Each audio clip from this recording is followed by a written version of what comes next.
آج کے جمعۃ المبارک کا بیان جو ہے وہ عظمت قرآن عظیم الشان کے اوپر ہے، کیونکہ گزشتہ دنوں میں یورپ کے ایک ملک سویڈن نے قرآن مجید فرقان حمید سرکاری سطح پہ قرآن کو جلایا گیا۔ سرکاری سطح پہ پہلے یہ کام ہوتے تھے عام بندوں کے لیول پر، جو اسلام کا دشمن ہے اٹھ کے کبھی آپ صلی اللہ علیہ وسلم کی توہین کر دیتا تھا، کبھی اللہ کے بارے میں، کبھی قرآن کے بارے میں بکواسات کر دیتا تھا، یا قرآن جلاتا تھا تو پرسنلی خود کرتا تھا کام۔ پہلا قدم اٹھایا فرانس نے، اور فرانس نے سرکاری سطح پر سرکار کے خاکے بنوائے۔ اب سویڈن نے بھی سرکاری سطح پر قرآن مجید فرقان حمید کی توہین کروائی اور اس کو جلا کے پوری دنیا کے میڈیا میں دکھایا گیا۔ اب یہ جو صورتحال ہے، اس میں ہم مسلمان کو مسلمان ہونے کے ناطے سے کیا کرنا چاہیے، ہمیں ایز اے مسلمان کون سا کردار اس میں اپنانا چاہیے کہ جو ہمارے حق میں، ہمارے ایمان میں بہتر ہو۔ میں نے قرآن عظیم الشان سورہ صف کی آیہ مبارکہ تلاوت کی ہے۔ اللہ ارشاد فرماتا ہے یریدون لیطفئوا نور اللہ بافواہہم، یہ لوگ اسلام کے نور کو اپنی پھونکوں کے ساتھ بجھانا چاہتے ہیں، تو اللہ فرماتے ہیں واللہ متم نورہ ولو کرہ الکافرون، اللہ اپنے نور کو پورا کر کے دکھائے گا اور کرے گا، چاہے کفار کو کوئی تکلیف پہنچتی ہے تو وہ پہنچتی رہے۔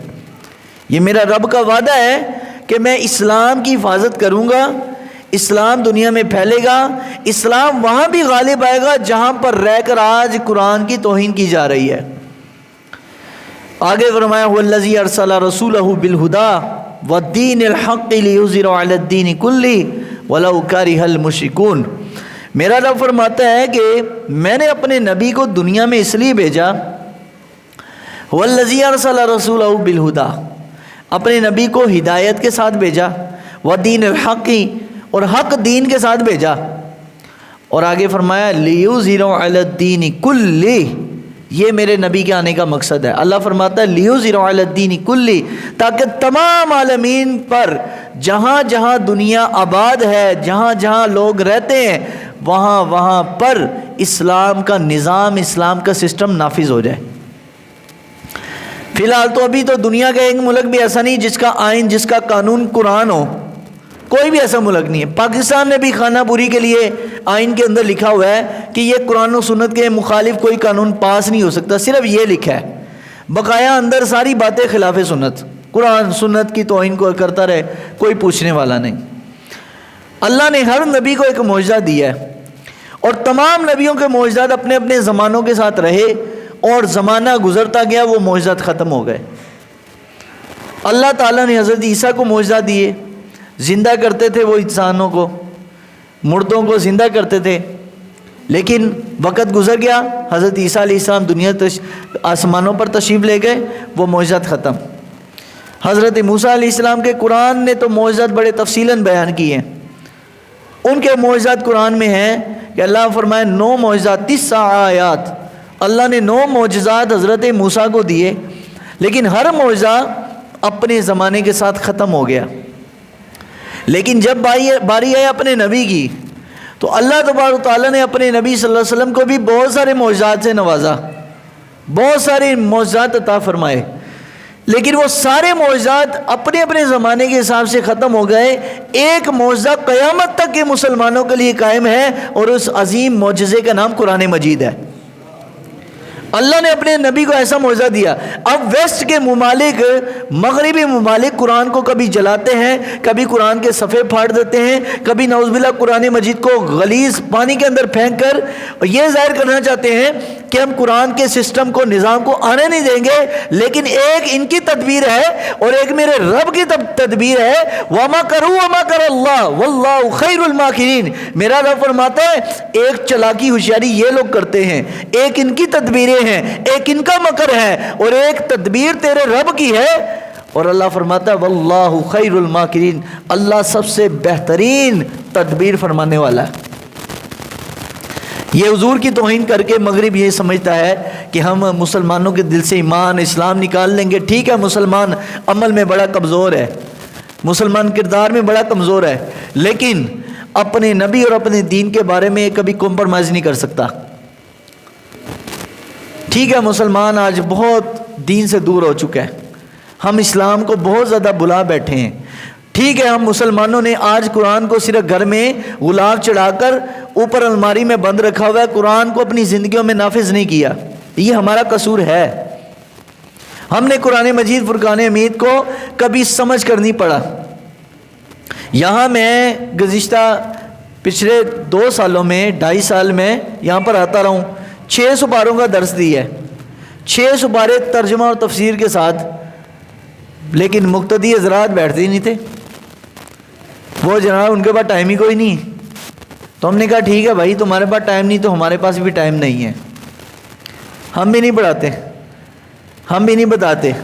یہ تو قصور ہے نا ہمارا کہ ہم نے قرآن کو زندگیوں میں نافذ نہیں کیا. قرآن کو رکھا ہم نے فوتگیوں کے لیے کہ اس وقت قرآن پڑھنا ہے. ٹھیک ہے، بے شک قرآن کی اپنی برکتیں ہیں، قرآن بخشوا بھی دیتا ہے، لیکن قرآن اس لیے صاحب نہیں اترا تھا، قرآن اس لیے نازل نہیں ہوا تھا کہ بس جی فوتگیوں پہ پڑھو، یا دلہن کو رخصتی کرتے ہوئے جو ہمارے یہاں کے پاکستان انڈیا کا کلچر ہے کہ بیٹی کے سر پہ قرآن رکھا تو اس کو قرآن کے سائے میں رخصت کر رہے ہیں.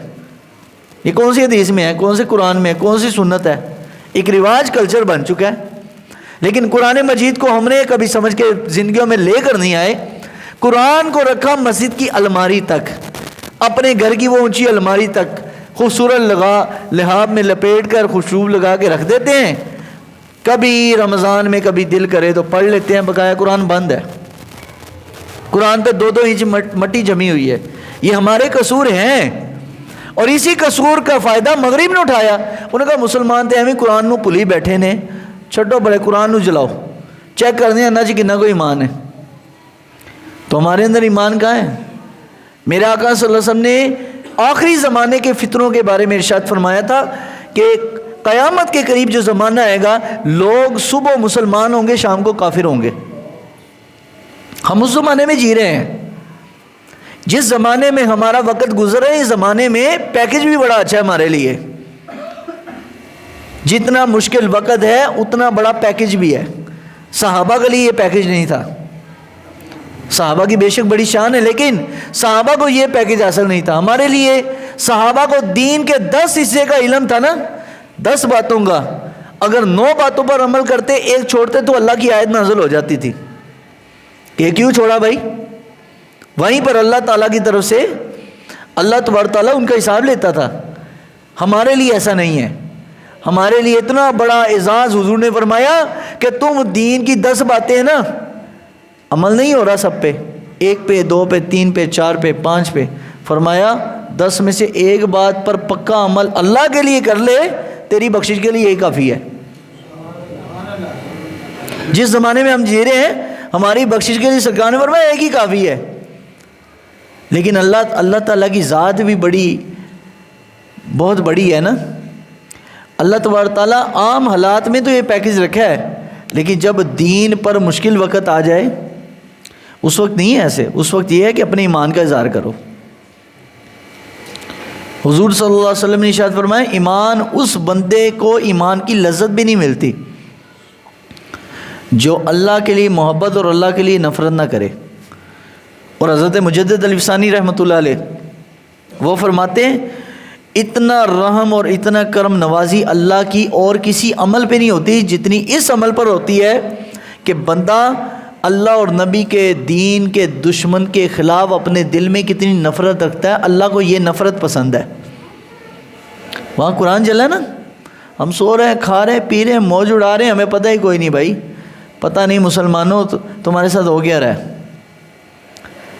پہلے تمہارے نبی کی توہین ہوئی، اب وہ قرآن پہ آ گئے ہیں. کل کو وہ اللہ کی بات کریں گے، کیا کریں گے ہم؟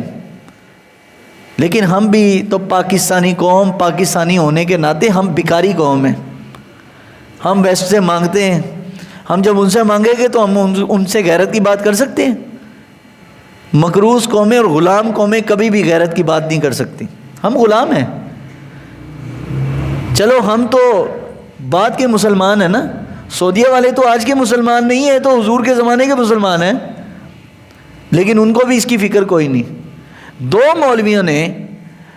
مولویوں نے سعودی عرب میں صرف یہودیوں کے بارے میں تھوڑی سی بات کر دی جمعے کے خطبے میں، اور ان کو سعودی گورنمنٹ نے سزائے موت دے دی کہ انہوں نے یہودیوں کے بارے میں غلط بات کیوں کہی ہے۔ غلط سے مراد یہ ہے کہ ان کو ناپسند گزری ہے، تو سعودی حکومت کو پسند نہیں آیا کہ ہم نے جو خطبہ لکھ کے دیا تھا یہ وہ پڑھ کے سناتا لوگوں کو، اس نے بیچ میں یہودیوں کے بارے میں قرآن کی آیت کیوں پڑھ دی بھائی؟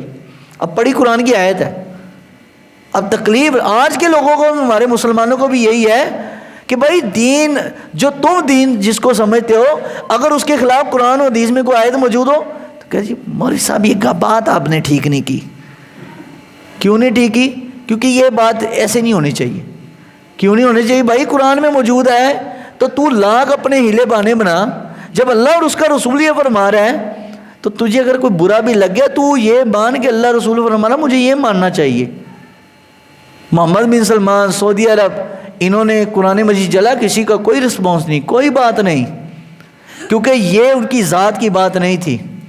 ان کی ذات کے خلاف جس مولوی نے بات کی ان کو سزائے موت ہے، اور جو قرآن جلایا اس کے لیے کوئی بات نہیں ہے، جو نبی صلی اللہ علیہ وسلم کے خاکے بنائے اس کے لیے کوئی بات نہیں ہے۔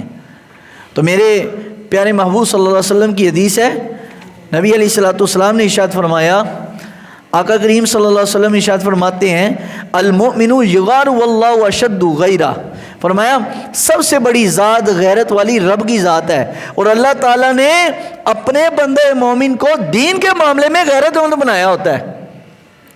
دین کے مسئلے میں آپ لوگ تو سب بڑے اچھے لوگ بیٹھے ہیں، لیکن میں اپنا کہوں کہ مجھے کوئی کہو پٹھانا تو مجھے غصہ آئے گا نا، میں کہوں گا مجھے میری قوم کے نام کے بارے میں اتنی غصہ، اب میرے بارے میں غلط انداز میں بات کی ہے۔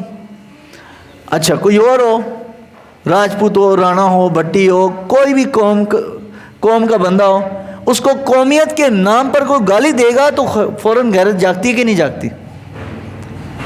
لیکن جو حضور نے فرمایا ہے کہ مسلمان ہوتا ہے غیرت والا، تو میرے حضور نے فرمایا وہ قومیت کے نام پر نہیں لڑتا، وہ برادری کے نام پر نہیں لڑتا۔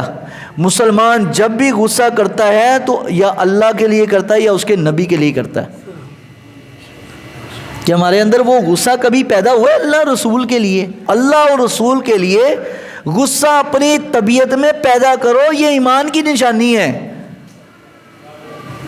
یہ ایمان کی نشانی ہے۔ اپنی ذات کے لیے تو ہر بندہ لڑ لیتا ہے، گالی کوئی دے تو دو گالیاں دوسرا بھی نکال دیتا ہے، کوئی ایک اینٹ مارے تو دوسرا پتھر بھی مار دیتا ہے۔ کبھی اللہ اور اس کے رسول کے لیے اپنی طبیعت کو سختی، اپنی طبیعت میں اپنے ماتھے میں تناؤ پیدا کیا؟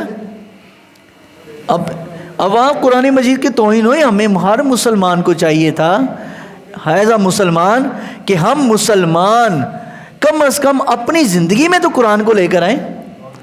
قرآن مجید فرقان حمید بند ہے، ہمیں نہیں پتہ قرآن کیا کہتا ہے، اپنی زندگی میں قرآن کیوں نہیں لے کر آتے؟ ہم نہیں ان کا کچھ بگاڑ سکتے، میں کمزور آدمی ہوں، میں کچھ نہیں کر سکتا، مجھے کم از کم چاہیے اپنی زندگی میں قرآن مجید فرقان حمید کی تعلیمات اپنی زندگی میں تو نافذ کریں، جس کو اقبال رحمۃ اللہ علیہ فرماتے تھے ہر لہجہ مومن کی نئی آن نئی شان، گفتار میں کردار میں اللہ کی برہان، قہاری ہو جباری ہو قدوسی ہو جبروت، یہ چار عناصر مل جائیں تو بنتا ہے مسلمان، یہ راز کسی کو نہیں معلوم کہ مومن قاری نظر آتا ہے لیکن حقیقت میں چلتا پھرتا ہے قرآن۔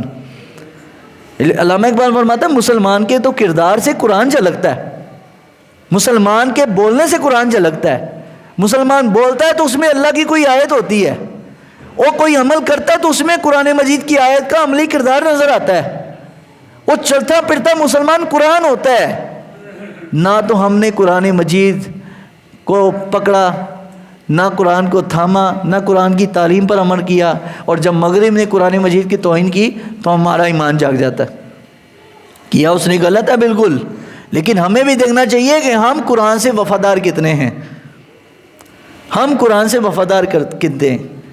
اقبال نے شکوہ میں یہی تو بات کہی تھی، کہا جانتا ہوں میں یہ امت حامل قرآن نہیں، ہے وہی سرمایہ داری بندہ مومن کا دین، فرمایا میں جانتا ہوں مسلمانوں کو قرآن کی اہمیت کا نہیں پتہ، مسلمان کو قرآن کی قدر کا نہیں پتہ۔ اگر مسلمان کو قرآن کی قدر کا پتہ ہوتا تو مسلمان کم از کم اپنی زندگی میں قرآن نافذ ضرور کرتے۔ مسلمان اپنی زندگی میں مسلمان کے قرآن نظر آتا، لیکن فرمایا ہے وہی سرمایہ داری بندہ مومن کا دین۔ اور مسلمان کا زندگی کا ایک ہی مقصد ہے، اور وہ کیا ہے؟ پیسہ کمانا، سرمایہ داری بندہ مومن کا دین۔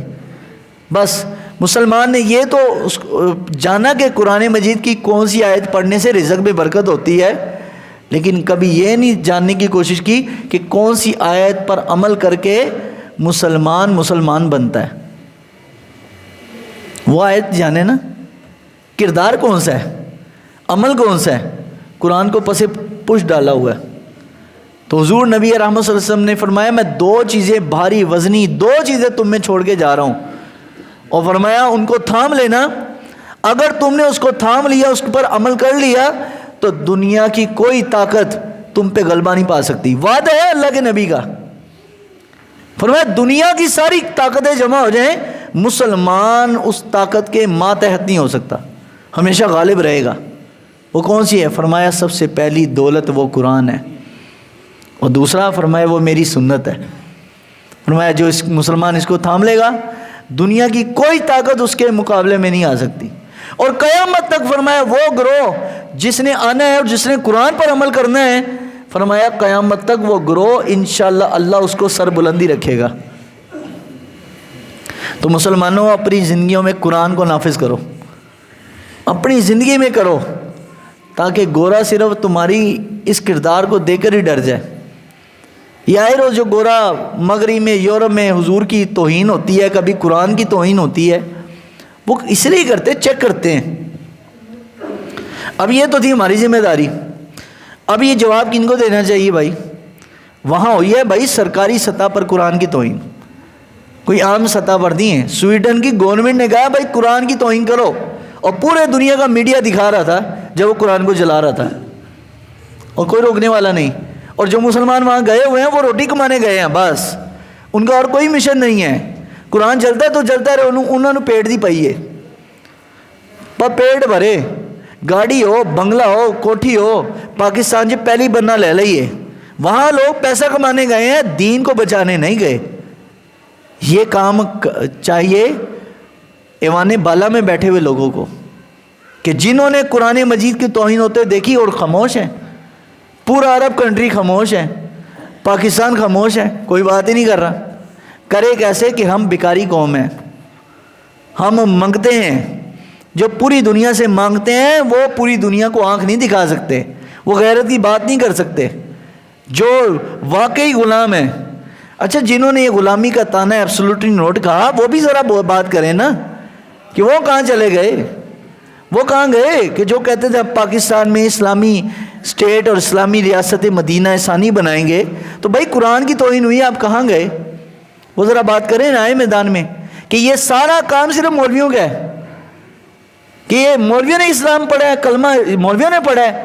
ہر مسلمان گناہ گار سے گناہ گار ہو، جس نے نبی کا کلمہ پڑھا ہے اس پر لازم ہے کہ اگر قرآن کی یا نبی صلی اللہ علیہ وسلم کی توہین ہوتی ہے، کم از کم اس کو تکلیف لازمی ہو۔ اگر اس کو اپنے دل میں تکلیف محسوس نہیں ہوئی، سمجھ لے اس کا ایمان ہی نہیں ہے، اس کے اندر اللہ نے ایمان ہی نہیں رکھا، وہ تو بس ایک خانہ پوری والا مسلمان ہے۔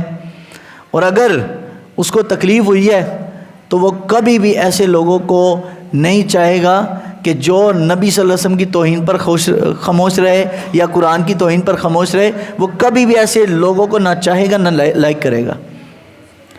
کیونکہ نبی علیہ الصلوۃ والسلام نے، اللہ تعالیٰ نے اپنے نبی صلی اللہ علیہ وسلم کے غلاموں کی یہی تو شان قرآن میں بیان کی ہے۔ اللہ نے فرمایا محمد رسول اللہ صلی اللہ علیہ وسلم، محمد صلی اللہ علیہ وسلم اللہ کے رسول ہیں۔ والذین معہ اشداء علی الکفار رحماء بینہم، یہ قرآن نے یہی تو چیز بیان کی کہ آپ صلی اللہ علیہ وسلم کے جو ساتھی ہیں، جو حضور کے غلام ہوں گے، اشداء علی الکفار، وہ کافروں پر شدید ہوں گے، رحماء بینہم، آپس میں رحم دل ہوں گے، آپس میں مہربان ہوں گے، لیکن کفار پر غیظ و غضب کریں گے۔ لیکن یہاں تو مسلمان مسلمان کو مار رہا ہے، مسلمان مسلمان کو قتل کر رہا ہے، اور کافر کے معاملے میں ہم سب چپ ہیں۔ انہوں نے حضور کی توہین اور قرآن کی توہین کر دی۔ اب مسلمان کو چاہیے کہ اگر ہم کچھ ان کا نہیں بگاڑ سکتے تو کم از کم یار اپنی زندگی میں اپنے قرآن اور اپنے نبی کی سنت کو تو لا سکتے ہیں نا، یہ تو کام ہم کر سکتے ہیں۔ میں ایک مولوی ہوں، میرے پاس کتابیں ہیں، میں نہیں کلیشن کو پکڑ کے اس گستاخ کا سر پھاڑ سکتا، اس کو نہیں واسطے جنم کر سکتا۔ کم از کم میرے اوپر یہ لازم ہے میں قرآن مجید کو اپنی زندگی میں لے کر آؤں، اپنی زندگی میں داخل کروں، قرآن کے احکامات کو داخل کروں۔ جب آپ قرآن کو داخل کریں گے تو اللہ کے نبی کا وعدہ ہے کہ جو اپنے نبی سے اپنے دین سے وفادار ہوگا، یعنی تعلیمات اسلام پر کاربند ہوگا، اللہ ایسے مسلمان کا رعب 500 میل دور کافر کے دل میں داخل کر دیتا ہے۔ یہ وعدہ ہے حضور کا۔ اگر چاہتے ہو کہ مسلمانوں تمہارا رعب پیدا ہو جائے، آج ہمارا ایمان ہلکا ہے، تنکوں کی مانند ہے۔ مسلمان تو ہم ہیں لیکن ایمان ہمارا تنکوں کی طرح ہلکا ہے۔ تو حضور نے فرمایا کثرت تو مسلمانوں کی بڑی ہوگی قرب قیامت میں، لیکن ایمان میں ہلکے ہوں گے۔ آج وہی ہے، 1.5 ارب پونے 2 ارب مسلمانوں کی آبادی ہے دنیا میں، لیکن وہ چند کافر اٹھ کے کبھی سرکار کی توہین کر دیتا ہے، کبھی قرآن کو جلا دیتا ہے، کبھی قرآن مجید کو نعوذ باللہ پلید اور نجس پانی میں پھینک دیتا ہے، کوئی پوچھنے والا نہیں ہے۔ تو جب یہ اس طرح کی توہینیں ہوں گی تو زلزلے بھی آئیں گے اور وبائیں بھی آئیں گی۔ یہ تو وعدہ ہے نا۔ اللہ تعالیٰ نے اپنے نبی سے وفاداری کا صلہ دنیا میں دیتا ہے اور غداری کا صلہ بھی دنیا میں دیتا ہے۔ اگر ہم پاکستانی قوم مسلمان ہونے کے ناطے اپنے نبی اور اپنے دین اور اپنے قرآن سے وفادار نہیں ہیں تو پھر یہ اللہ کی سب سے بڑے مجرم ہم ہی ہیں۔ وہ تو ہیں، وہ تو جانتے نہیں ہے قرآن کیا چیز ہے، ان کو قرآن کی اہمیت کا کیا پتہ۔ یہ تو ہم ہیں جو قرآن کو سینوں سے لگاتے ہیں، یہ تو ہم ہیں جو قرآن کو چومتے ہیں، یہ تو ہم ہیں جو قرآن مجید کو اللہ کی کتاب سمجھتے ہیں۔ لیکن قرآن کو ان کتاب سمجھنے کے ساتھ ساتھ قرآن کو زندگی میں لے کر آئیں تاکہ کافر آپ کے کردار کو دیکھ کر ہی مسلمان ہو جائے، اسے لڑنے کی ضرورت ہی نہ پڑے۔ مسلمانوں نے آدھی سے زیادہ ریاستیں تو صرف قرآنی اخلاق پر عمل کر کے ان کو مسلمان کیا ہے۔ طارق بن زیاد کا واقعہ موجود ہے کہ طارق بن زیاد جب بربری فوج افریقہ کے علاقے میں گئے تو بربری لوگ کسی کو اپنے علاقے میں نہیں آنے دیتے تھے، بڑے بدماش اور بڑے جاہل قسم کے لوگ تھے۔ لیکن طارق ابن زیاد اور موسیٰ ابن نصیر ان کی حکمت عملی سے، انہوں نے محبت سے قرآنی اخلاق عام کیا تو بربری قوم ساری کی ساری مسلمان ہو گئی۔ اللہ نے اسی قوم کو جو مسلمانوں کے لشکروں میں آ کے مسلمانوں کو مارتے تھے، اللہ نے ان کو ہدایت نصیب کی، اور یہی وہ لوگ بنے جنہوں نے اسپین کے اندر مسجد قرطبہ کی بنیاد رکھی۔ اسپین کے اندر مسلمانوں نے حکومت کی ہے 700 سال۔ اس کی وجہ یہ تھی کہ مسلمان اپنے دین سے پکے تھے، قرآن کے ساتھ مضبوط تھے، قرآن مجید کی تعلیمات کو انہوں نے اپنا امام بنایا تھا۔ تو اللہ نے مسلمانوں کی زبانوں میں بھی اثر رکھا تھا، مسلمان کی نگاہ میں بھی اثر تھا، مسلمان کی کردار میں بھی اثر تھا۔ آج کردار میں بھی ملاوٹ ہے، زبان میں بھی ملاوٹ ہے، ہر چیز میں ہم نے 2 نمبری شروع کی ہے، یہاں تک کہ قرآن میں بھی۔ قرآن ہم پڑھتے نہیں ہیں، نہ سمجھتے ہیں، نہ ٹائم ہے ہمارے پاس۔ اللہ تعالیٰ کی بارگاہ میں دعا ہے اللہ تعالیٰ ہم سب کو عمل کی توفیق عطا فرمائے۔